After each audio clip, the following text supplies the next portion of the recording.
It is so sad that I lost the ram I bought for one of my subscribers. I uploaded a video on how I've been battling with the ram for a very long time, how I've been fighting to make sure the ram is okay. It's actually a leg. It's a leg that caused all this thing. So finally I lost the ram, and it's so sad. It's since yesterday that I noticed the ram is not okay, so I lost it yesterday. So I abandoned it so that it can get a little bit rust.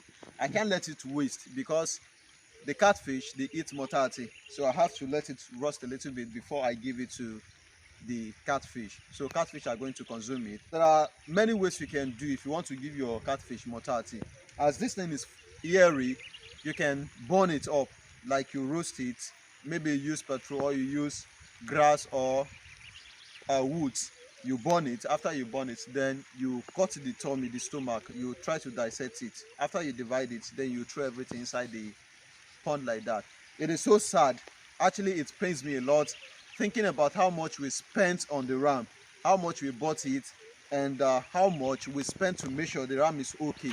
Medications and everything, transportation from one place to another. It cost us a lot of things, so I felt so bad. So when I saw it yesterday, I told the owner immediately that the ram is gone. It shocked me, and I felt this pain because the ram is in my care and I'm the one taking care of the ram for a very long time. So it just be as if something out of me just dropped.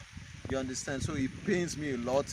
So things like this happen in livestock farming. We just have to take it like that because it will come, it will go. So we pray for a better one. That is just all about this video. You are going to see how I'm going to dissect it and how I will throw it inside the pond.